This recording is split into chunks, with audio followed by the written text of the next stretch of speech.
Great. Thank you, and welcome everybody to our crime trends and data presentation, safety presentation. We're very lucky tonight to have a number of representatives from the Palo Alto Police Department who are going to talk really about one of the threats to our community, which is not unique to Palo Alto, certainly is everywhere in the United States and the globe, which is crime. Before we dig into that, just in my capacity as OAS chief, and here we are in the midst of a pandemic, I want to remind people that when we bring up topics, it certainly is not necessarily because we are unsafe in any particular way. In fact, as you'll see in this presentation, Palo Alto is actually a very safe community, and we'd like to keep it that way.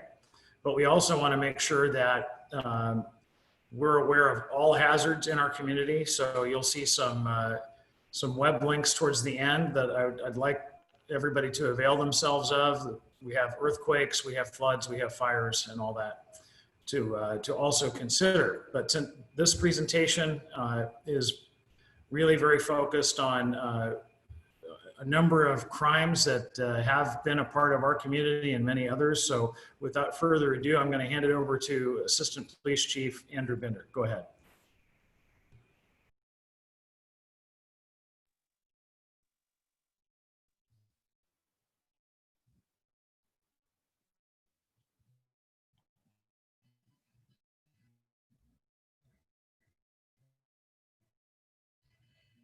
Thanks, Chief Dueker. I just want to echo Chief Dueker's sentiments and welcome you to this presentation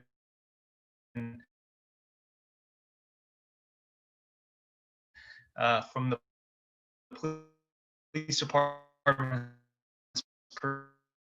perspective. We're really happy to be meeting with you again here on Zoom, and to be able to just get in front of our community and connect with you, and kind of be in such a crazy year. This is a great hearing and seeing tonight, and give you an overview of our presentation. So a couple things. We're going to start off with talking about part one, crime overview and uniform crime review.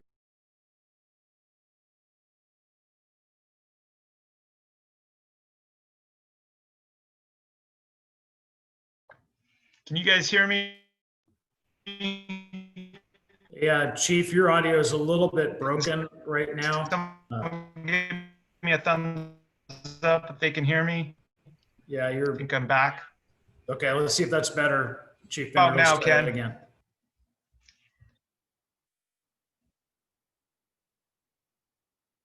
Okay, so tonight, and Ken, why don't you stay on or give me a text if I need to reconfigure anything. But so we'll be talking tonight about a part one crime overview and uniform crime reporting data. We're going to kind of set a foundation or a base for what's occurring here. We'll talk some pre-COVID versus COVID crime trends. We'll go into some specific offenses and why those are important to the PD. We'll talk pre-COVID versus COVID, some department activity. What are your officers doing? What are our officers doing during this COVID time? We'll discuss some calls for service data and information. We'll go over some burglary and property theft tips and information, some scams and identity theft information. And then one of the things that we had asked for you guys to do, since we had been advertising this week and a half, 2 weeks ago, is to submit questions. And we did receive a handful of questions.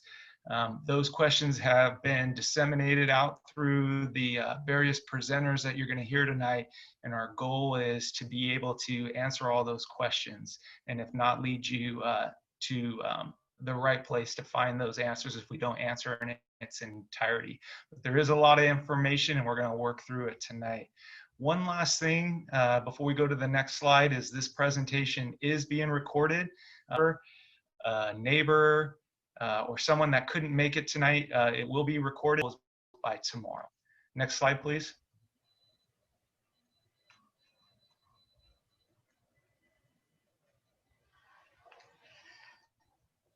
Amanda, can you hear me? Thank you. All right, so as I previously mentioned, what I want to talk about here is our Part 1 crimes, which are also can also be referred to as our index crimes. And this is this graph shows you a snapshot between our Part 1 crimes from March 17th through October 31st, 2019, versus the same time period this year, March 17th, kind of marking the beginning of the start of COVID. And so what is Uniform Crime Reporting, or UCR? UCR crime reporting is a collective effort on the part of cities, counties, and state law enforcement agencies to present an overall nationwide view of crime in our country. What you'll see is down below, I have an FBI's Crime Data Explorer link. If you go there, you'll see that about 15,000 agencies out of just under 19 report this data. And so we have about an 80% participation rate for this UCR data. Now, as I mentioned, Part 1 crimes, index crimes, can be broken up into two categories: our violent crimes and our property crimes. And what makes up these? Why are these considered Part 1 crimes, you may be asking yourself? Well, Part 1 crimes are serious crimes. They're reported more reliably, and the reports that are taken directly by the police. So we know that these numbers that are going into this data are very reliable. The Palo Alto Police Department reports Part 1 crime stats monthly and yearly to the Department of Justice.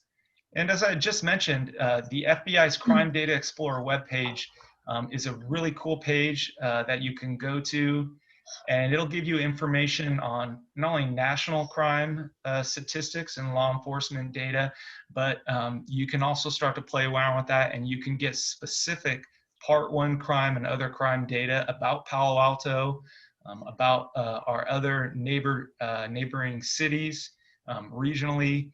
And you're going to hear a common theme tonight that a lot of the crime that we're experiencing here in Palo Alto is regionally, and you'll be able to verify that and see that for yourself. And one other resource, that's another website where our data goes, and you can see what's happening within the city. So my goal tonight is not, you see a graph in front of you, my goal tonight is not to go over this graph in its entirety. You're going to see that some crime is up, you're going to see that some crime has stayed consistent or stable, and then you're going to see that some crime is down. There's two really important points I want to make as we're on this slide and throughout this presentation. One is that we know that crime is influenced by a number of social factors. And so tonight, while we are making comparison between COVID and pre-COVID times, you know, whether we can say these numbers that you're going to see before you are direct result of being in COVID times, we're not going to say that, because we know that that could be a component of it, but we know that there's other factors that can add to that. I will point out though that you'll see that that big, large blue line, and right almost smack dab in the middle, our auto burgs have gone down substantially. Our burglary detectives will be talking about that in just a moment here.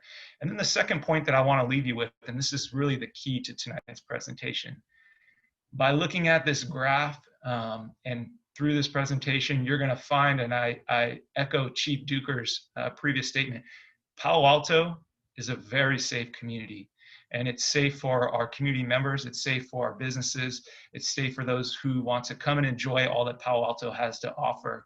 And I think that one of the reasons I included this slide was so that you could see this in a snapshot. When you look at specifically our violent Part 1 crimes, you'll know Palo Alto is very safe.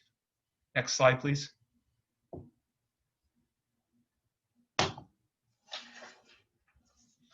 All right, one of the things that I've highlighted on that first slide is specific offenses. And so when COVID arrived, you know, the police department was definitely, we wanted to keep an eye on how certain types of incidents could be affected by COVID. And what do I mean by that? Well, now with COVID, we were having our community members shelter in place.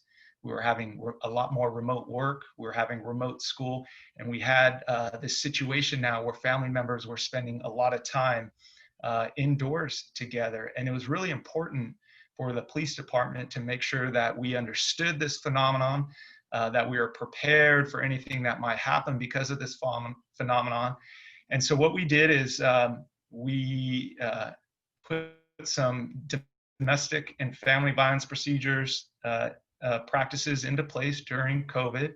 And what that entailed was extra post-incident follow-up by a detective out of our Investigative Services Division for cases that involved domestic violence, family violence, child abuse, and elder abuse, where the victim or victims and suspect cohabitate. And one of the things that we wanted to make sure that we kept an eye on was we wanted to ensure that we were checking on our victims' welfare. We wanted to offer additional assistance if they needed it. We wanted to be there as a resource to answer questions or provide online resources that might be available through the Palo Alto Police Department or the DA's office. We also wanted to ensure that if there was something with these incidents that we were there. Also, just as important, we wanted to ensure that this person had a detective that they could reach out to if they needed future assistance. And so you'll see the numbers are in front of you. You can read them for yourself. But these are cases that we definitely wanted to make sure that we kept an eye on. Next slide, please. So one of the things that you may be wondering is what has PAPD been up to? And this graph here kind of gives you a snapshot of that.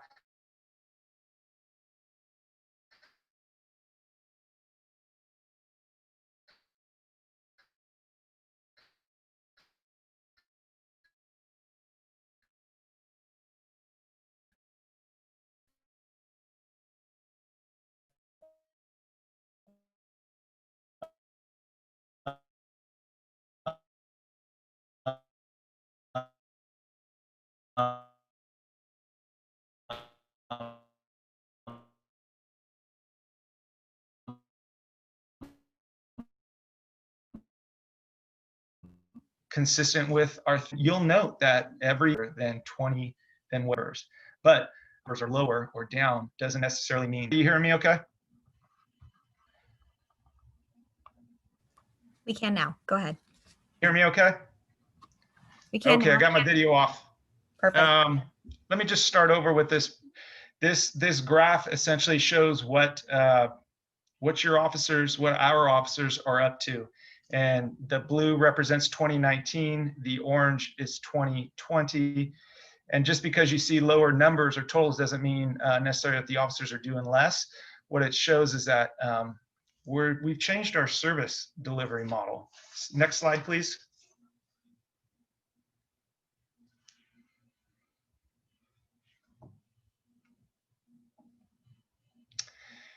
And so what do I mean by that? Well, what I did is I looked at our top 10 calls for service, meaning what are the top 10 things in 2020 with that time period from March to October that people are calling Palo Alto Police or 911 for.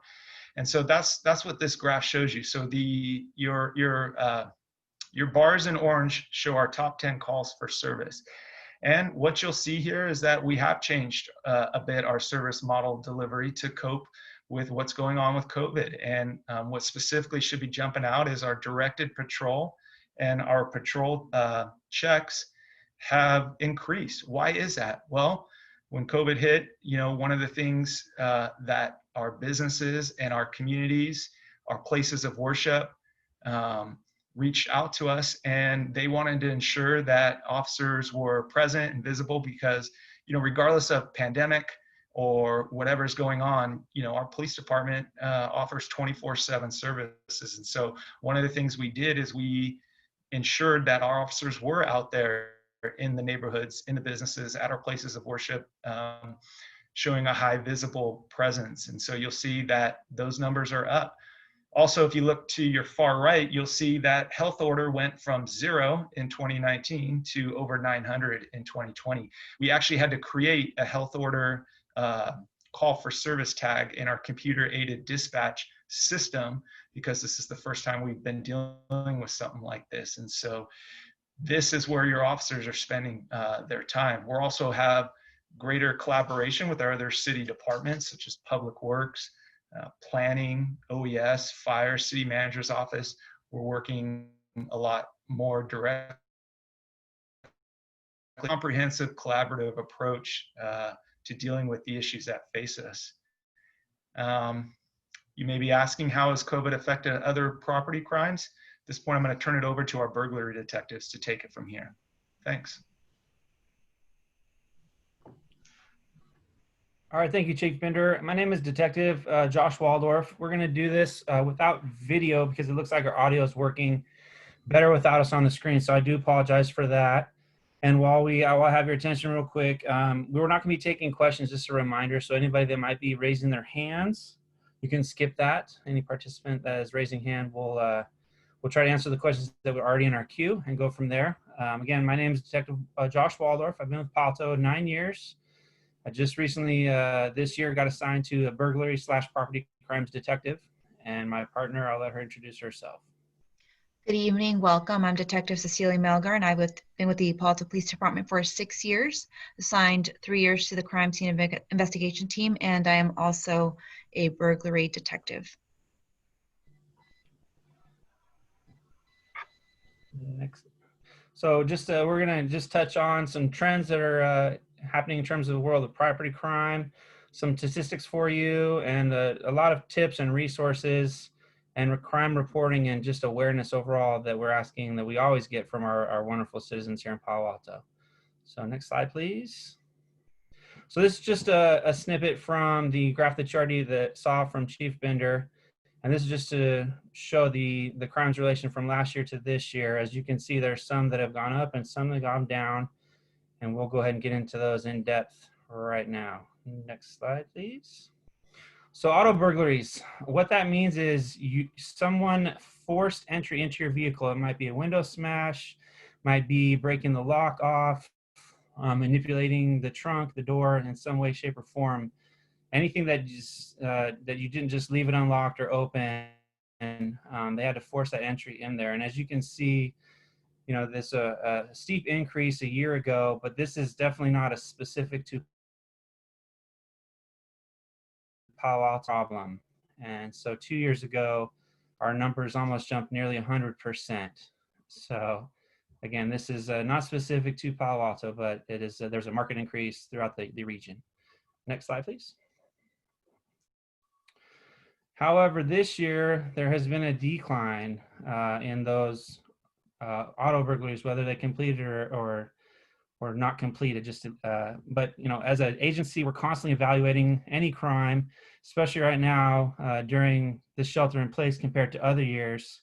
The good thing is the more people are at home, and that means we have more help and people reporting that suspicious activity and being good witnesses and calling dispatch. So we have seen an increase in terms of getting good tips. So please keep that coming. That's much appreciated. Next slide, please. So in terms of auto burglaries, you know, this is such a brazen thing, right? And you would be shocked how quickly I can get in and out of your car, literally in seconds. I mean, really seconds. There's window punch tools and all sorts of things that people use to smash the window, and they're in and out in a mere seconds. And generally speaking, there's not much evidence that's left behind, which makes it very challenging to catch these folks. Video is obviously great, and we've been pretty successful in locating video and getting license plates and things of that nature. But in terms of evidence, in terms of catching somebody, you literally have to catch it in the act, unfortunately, in most cases. But in terms of how you can prevent it, the best thing you do, number one, is don't leave anything of value in your vehicle that you don't want to get stolen. And oftentimes it might just, you know, to you, it might be your diaper bag or your child's, you know, your elementary school child's backpack, but they don't know that. And they'll even target a car that just, maybe there's a charging cord because maybe there's an electronic in that glove box or the center console. So don't leave anything in there. Don't leave spare keys in there. Try to park in well-lit areas. Don't leave personal identification information in there where possible. Obviously, if any of us had a garage we could actually park a car into, that would be wonderful. So if you have a garage that you could squeeze a car into, please recommend do that, because that's probably the safest thing you can do. But in terms of stopping it, you know, if someone's sees anything in the car, it's likely going to be targeted. Next slide, please. And this is one that has kind of been an uptick here recently, and this is catalytic converter thefts. And this is more so just a crime of desperation at this point. Obviously, there's less cars to break into right now. There's less stores that are open to steal and shoplift from and things of that nature. So this has been, again, a regional issue. This is not specific to Palo Alto. However, that said, obviously, as you can see here, just from January 1st until last week, we've had 178 reported catalytic converter thefts. So that is, it's note of note, but again, this is regionally happening at a much larger rate as well. So specific cars are being targeted are the Toyota Priuses, because they're after the metal that's in there. And, it's something that, again, though, as the pictures illustrate, the Prius, you have to actually jack it up and then take some type of power cutting tool. And some thieves are now actually using a power drill to get bolts off as well. And it's a really coordinated effort. It's usually going to be at least two people, one to maybe be a lookout, the other person to get under the vehicle. But again, this is something that they could get in just a matter of a minute or so if they know what they're doing and they've scouted out the car in the area. And this is another crime, unfortunately, that's harder to track, because these parts specifically, they're not serialized. So it's really hard to trace. We can't just say, hey, we can't confirm the converter came from this specific car, because it's kind of like a generic universal part, unfortunately. And these are being sold to metal scrappers most times, and for mere pennies on the dollar for what it costs you to replace it. And again, this is something that, we have to probably get lucky and catch them in the act, but we actually just made an arrest recently that was associated with catalytic converters. So we do what we can, but unfortunately, this is another one that's harder to catch. Next slide, please.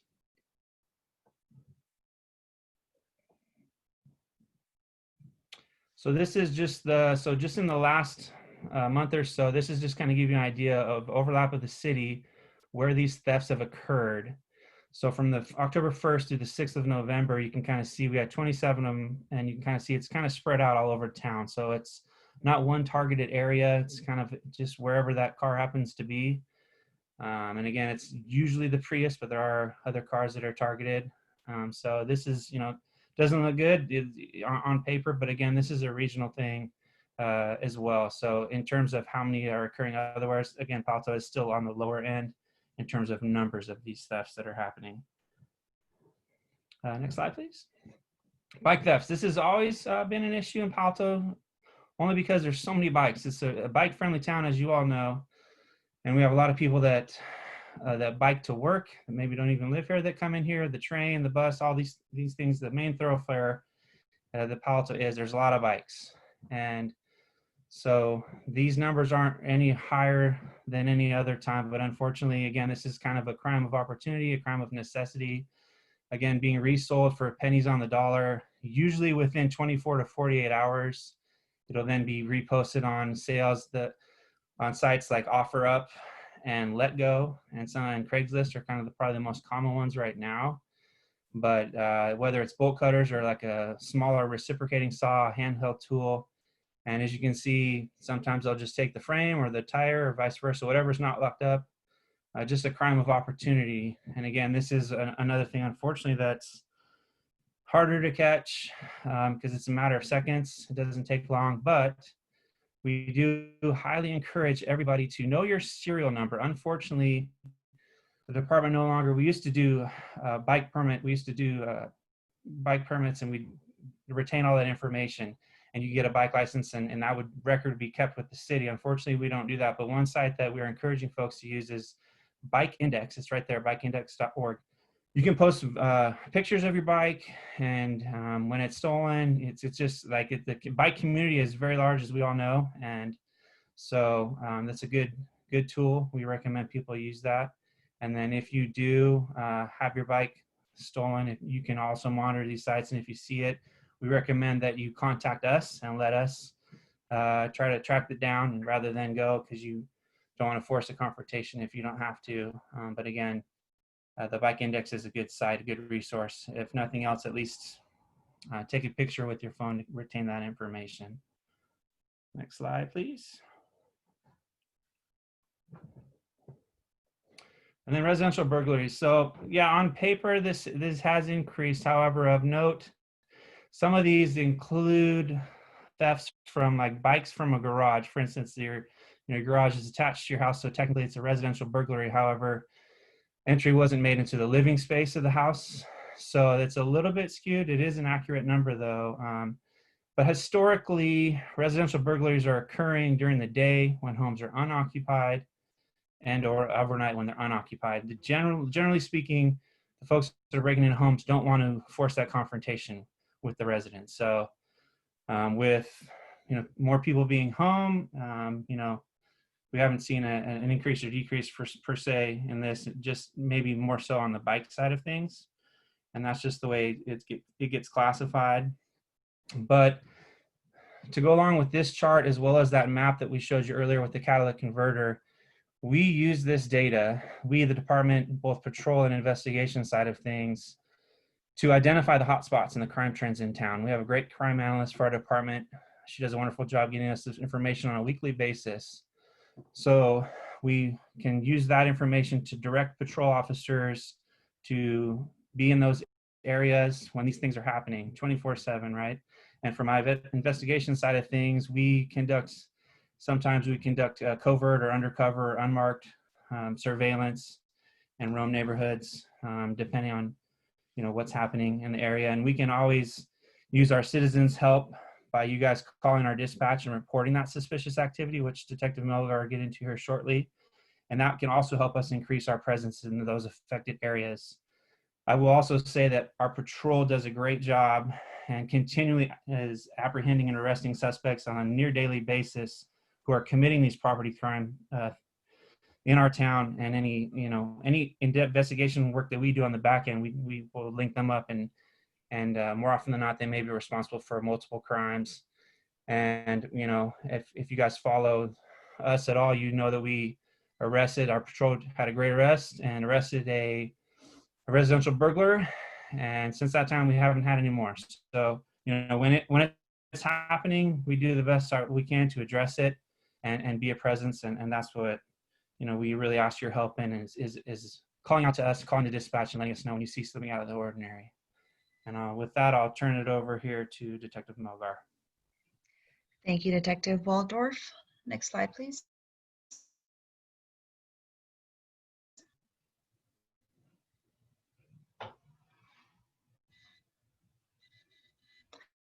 All right, so I will be discussing some crime prevention tips. The main message behind the Lock It or Lose It campaign is that if property is unlocked, there's a higher likelihood that it may be stolen. You can also find additional helpful resources on our website, but let's go ahead and review some prevention tips. Next slide, please. All right, regarding home safety, we suggest that you keep windows and doors locked as much as possible. If you have deadbolts, use them. Windows, sliding doors, remember to put dowels in them. Just secure them as best as you can.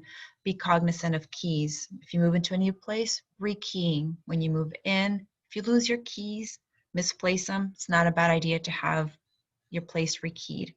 Garage door openers, we ask that you please not leave them in the vehicle. If you do get your car broken into, that's just an added stress to have to worry about your garage door now missing. Side gates and fences, we suggest keeping them closed and locked. Lighting, it's very important. You want to make sure you want to deter the criminals from coming onto your property. We found that installing motion activated lights or time lights helps keep them away, especially when you're going to be away from vacation or whatnot. It's a good idea to keep it well lit. Having an alarm or a surveillance system, not only does it deter criminals, but it also assists us in solving crimes when they do in fact happen. We suggest that you conduct a walkthrough of the exterior of your home. Walk around, look and address any potential access points into your home. With that, we suggest that you keep your trees cut down, shrubs trimmed, so the house looks less accessible, right? We want to make sure that people can't hide on your property. Next slide, please. Really important for the holidays or whenever you're going to be away from home. Secure your home, lock it. We suggest that you leave lights on even if you're going to be away. You might want to notify your neighbors, leave them a key. Make arrangements, have your lawn mowed. We ask that you not let your mail stack up. If your mail stacks up, it looks like someone is not home. You want to make your home look occupied, make your home look lived in. We ask that you do not keep expensive jewelry or other valuables at home if you're going to be away for a prolonged period of time. Consider a safety deposit box or not at home. Also, if you still have a landline, we suggest that you do not leave a message letting everybody know you're going to be away. That also applies to social media. We suggest that you do not broadcast that you're not going to be home just to keep your home safer. Next slide. Another thing we wanted to discuss is how sometimes the criminals function. Sometimes they'll case their targets, meaning they'll sit in parked cars, observe, just look around and see what looks like an easy target. This can happen both in residential areas and in commercial areas. Just be cognizant of where you place things in your vehicle when you walk away. For example, going to the shopping center, coming back with lots of shopping bags, putting them in the back seat of your car and continue shopping, it's probably not a good idea. Just be cognizant of the fact that somebody may be watching you. We ask that you don't leave your car running, even if it's cold. Please don't leave it unattended and running. It's easier that somebody might take your car. We also ask that you just keep an eye out. Sometimes criminals do pose as utility service workers, construction workers, laborers, solicitors. If you're not sure, you can always ask. You can always ask questions. You do not have to rationalize suspicious activity. We must all work together to keep the city safe. If you're not sure, call us. We'll be glad to come out and investigate. Next slide. In order to help stop thefts, we have to work together. We ask that you be a good witness. Don't feel the need to engage. We've attached a checklist of things that would be helpful to let dispatch know where you are, what's going on, what do you want to report. We've got a list of possible helpful information. You want to give us any physical descriptors that you think would be helpful for any incoming officer so we can come out and investigate. Person, car, anything that you think would be valuable, we want to know.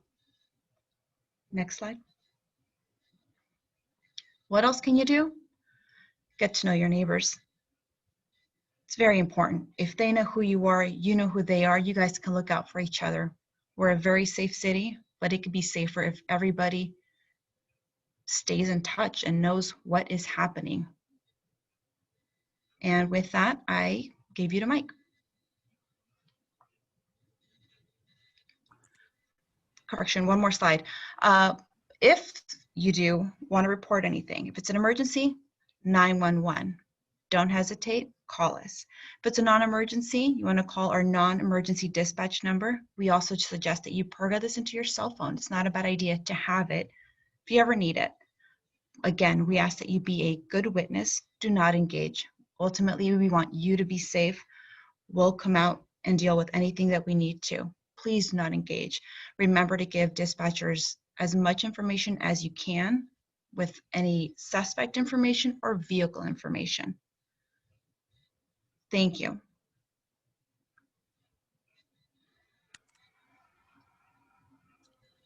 Okay, next slide, please.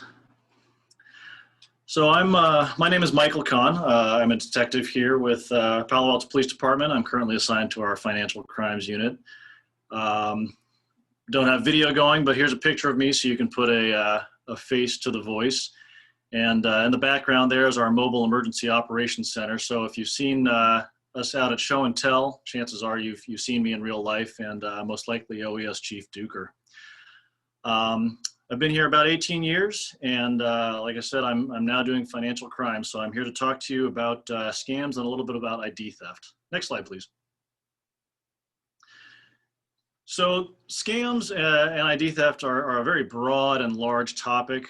So I'm going to try and cover just some of the very common scams that I've been seeing, and a little bit about ID theft. Most people have an understanding of what ID theft is and some of the most common issues with ID theft. But I'll talk about a few variations on the theme, and then just a couple reminders about the importance of your credit reports, and also provide you with some useful resources for learning more information and also filing online reports if necessary. Next slide, please. So one of the most common scams that I've been seeing in Palo Alto recently, and this is not specific to Palo Alto, it's just kind of one of the most common scams in general, is the phone scams. And I've got a few listed up here. I'll kind of go over them. We'll get these grandchildren in trouble scams where someone will call up, the scammer will call up and maybe whisper or use a soft voice so that you can't quite tell who they are, and say something along the lines of, "Oh, this is your favorite grandson. I'm in trouble. I've been arrested, but don't tell mom. She's already upset enough with me. Can you send me $10,000 to bail me out?" And then you send money. And of course, later you learn that, no, your grandkid wasn't in trouble, but someone out there now has $10,000. One of the other more common scams I'm seeing is, someone calling, pretending to be some kind of a law enforcement agency and saying, "We have a warrant for your arrest. And in order to avert this arrest, we need you to show us you're a good person by sending us money." And keep in mind that this seems like a very ridiculous thing to say when I'm sitting here telling it to you in a 30-second presentation. But the people who are running these scams are very polished. They've got scripts, they've got practice. This is literally all they do. So they are very good at it. And even though it seems like it's something that you should be able to avoid, they really prey on your fears a lot and kind of convince you to buy into their story. Another variation on that is the IRS is calling and wants to file a lawsuit against you, or perhaps the FBI is calling and saying that your money in your bank account, little did you know, is commingled with money from terrorists or money from the dark web, people selling drugs or something along those lines. And they'll ask you to transfer your clean money. Your good money needs to get out of that account, and we're going to provide you with an account number for you to send it to so we can shelter your money while you then help us to track these other nefarious crooks with their dirty money. And of course, fearing that your money is now commingled and you're facing hundreds of years in prison, you send your money to this account and then of course it's gone. And all of these scams are generally social engineering issues. They're people that are playing on your fears, that are getting you to buy into these stories. A lot of times they'll work to gain your trust. They may talk to you for an hour before they even bring up money and get you to buy into these stories. But the common theme is that somehow they are getting you to send them money. And a lot of times these days it's gift cards, it's wire transfers. We do still see Western Union and MoneyGram. But I think largely because people have come to associate Western Union and MoneyGram with scams just in general, even though there is a legitimate aspect to their business, I think a lot of the scammers are now avoiding that just because that's kind of too big of a red flag. Next slide. So how do we avoid falling for these phone scams? Well, my biggest suggestion, my primary suggestion, is to simply not answer calls from unknown numbers.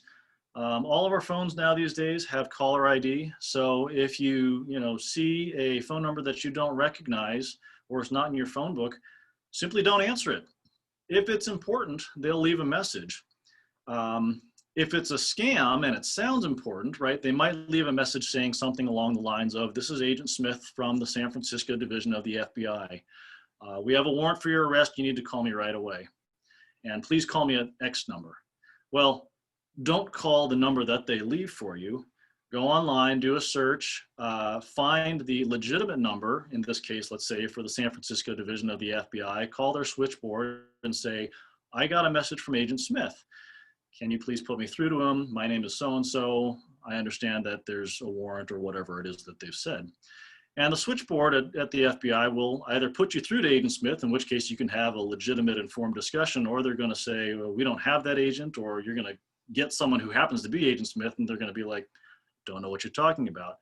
Either way, you've now independently, located that agency and found somebody to talk to determine whether or not this is legitimate, as opposed to just calling the number that they gave you and then falling for the scam by, again, the social engineering, buying into whatever the, suggested story they have is.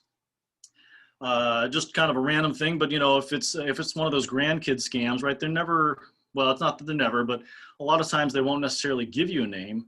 But if you know that your two grandkids are named Jackie and Johnny, and you say, oh, is this Bobby? And they say, why, yes, it is. Then that right there can be a clue to you that, well, maybe you're not necessarily talking to one of your actual grandkids. Just a way to kind of vet that out. And then finally, for a lot of these scams where they're threatening arrest or lawsuits, I tell people, ask yourself, have I committed any crimes lately? If the answer is no, then why is the government coming after you, right? So that's one of those things where it's kind of that internal check of, if you're not a crook, and chances are if you're on this, listening to this, you're not, then there shouldn't be any reason that the government wants your money, especially in the form of a gift card or something like that. Next slide, please. So with these scams, again, besides avoiding the calls entirely, if you happen to get on the phone with someone or they're talking to you, never buy gift cards for someone unless you're actually giving someone a gift. I kind of liken this to a traffic stop, right? If you get stopped for speeding, you're going 20 miles an hour over the speed limit. At what point ever does an officer say, oh, but instead of giving you this ticket, maybe you could just get me an Apple gift card for $1,000, right? You'd say no, and then your first call is going to be the chief, and it's going to be, you've got a corrupt officer. So same thing with these government agencies, right? The FBI, the IRS, should never be asking you to pay back taxes, for example, by buying Apple gift cards or CVS gift cards, things like that. So if anyone asks for gift cards, that's a pretty clear indicator that it's going to be a scam. Additionally, you don't want to send money to unknown bank accounts. You don't want to send money via Western Union if you don't absolutely know the receiver, right? If you've got an uncle that you send money to periodically because he needs some help with some bills, and you know who he is and you want to send it via Western Union, that's a legitimate reason to use it. But certainly don't send it to someone who just calls you out of the blue. And also don't wire money to accounts, even if, again, it's the FBI pretending that they want to protect your money. Wire transfers, once they're gone, they are exceptionally difficult to recall if you can at all. And if you happen to be on the phone and you're feeling, oh, this is kind of suspicious, but you don't want to be rude and you want to be polite, one thing you can always do is tell them, hey, I've got a bad connection. Let me call you right back. Hang up the phone. Again, go online or wherever you need to, look up the legitimate phone number for wherever that person directly and see if someone was actually talking to you from there. Next slide, please. All right, computer scams. So I won't say this is trending. The title I should have probably changed, but one type of scam that I am seeing a little bit more of, and I've seen a few reports of, is where someone will contact you and offer to help fix your computer for some reason, or they'll come up with a story that your computer has been tracked to let's say a child pornography ring, right? Something that sounds horrible, something that sounds like something you don't want to be involved with, but somehow they'll gain your confidence. And again, this is a lot of social engineering, and they'll have you give them remote access to your computer, or perhaps they've hacked into it somehow and have remote access to your computer. And then while they're on the phone with you, Again, building up the story and getting you to buy into it. They may have you, let's say, log into a banking site, and then take control of your account while they're on the line with you. Or they may have you provide usernames and passwords that they then later use to access your personal data and or your finances. Next slide, please. So in order to avoid these types of scams, these are just the common suggestions that we always have. Never provide anyone with your username or password, especially anyone you don't know. Citibank is never going to call you up and say, there's a problem with your account. Can you give us your username and password? It's only the scammers that do that, so don't provide those. Don't allow anyone to work on your computer if you didn't ask for the help. Right? There's a lot of remote software out there that allows someone to log in from anywhere in the world if you let them, or if they've hacked into your computer, and they can then get access to a lot of your data, your information, and again, use some social engineering perhaps to gain access to even more, like your finances. If you have concerns about your computer, especially if you're doing something while you're looking at it, just disconnect your computer, shut it down, disconnect it from the internet, do something to stop them from maintaining that connection so that you can limit the amount of harm that they might be able to do. And just as a reminder, never click on unsolicited or unknown email links, or just links in general. The scammers are very good. They know how to create an email that looks like it came directly from Citibank. They'll use the logo, they'll use the format, they'll put all the words in the same place. It may look like a legitimate email from that institution or organization, but when you click on the link, it is a harmful one.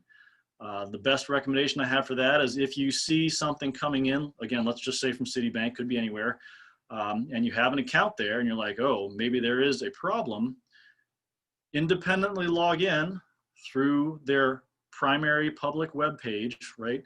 And verify for yourself, check your account, see if there is some kind of activity that is suspicious, or speak with a customer service representative to validate whether or not that fraud, alert or whatever it is, was legitimate.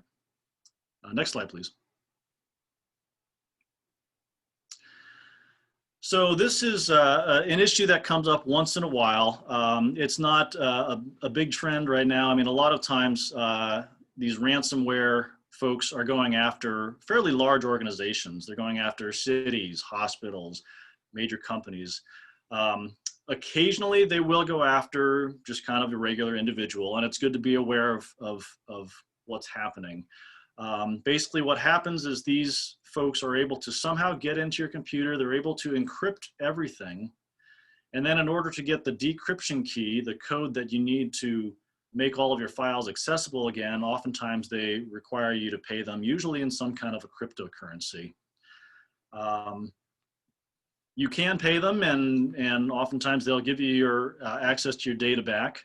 But my best recommendation to you is besides keeping your computer patched and up to date and everything, keeping backups of all your important data. Keep it somewhere that's not connected to your computer, so that, let's say if they do hack into your computer, your backup is not then also encrypted. So you want to back up to something that's going to remain independent, or maybe keep your data in the cloud. It's a bit of a pain to try to have to restore all of your information later from the cloud or from your backup. But if you don't want to lose that sensitive data and you don't want to pay if you are a victim of ransomware, that's going to be your only option. Next slide. So just a couple of general online scams that I've seen fairly common these days. And again, that's not unique to Palo Alto, but just in general.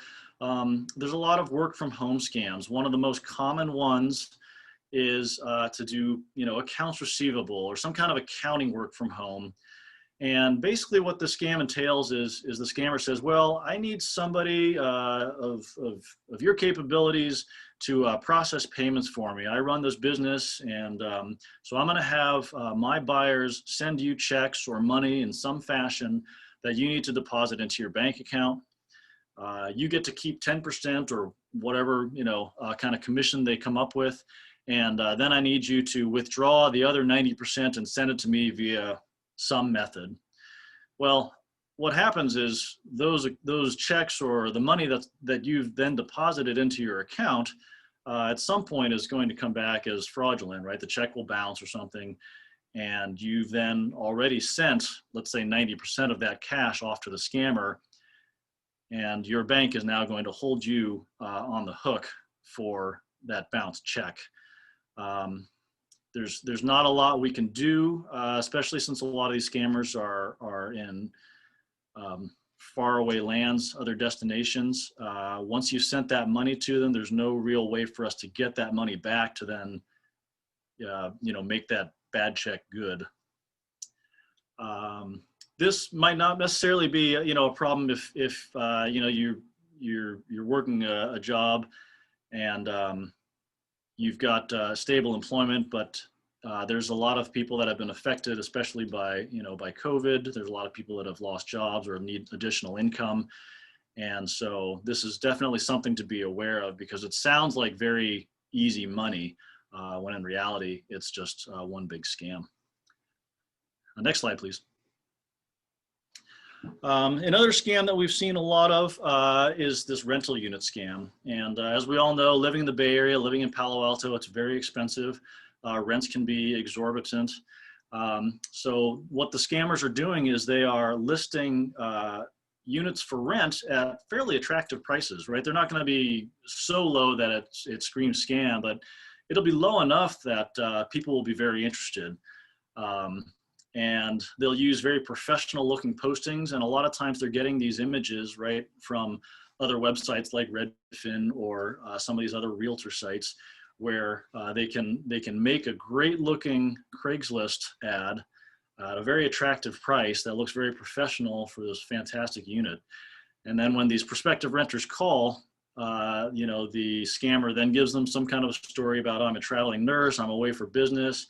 I've got a lot of interest in this, but if you send me, the money now, deposit and first month's rent, I'll make sure it's yours. And then they are able to get the money from you, tell you that the unit will be shown to you by the property manager or whomever it is. And then you have these renters, these prospective renters who are coming to homes in Palo Alto that are occupied by legitimate residents, saying, I'm here to move in. And the reason I want to make you aware of this particular scam is as a resident or as a person living here in Palo Alto, you may be confronted by some of these irate tenants who, through no fault of their own, were scammed, and it's just something to be aware of. Next slide, please.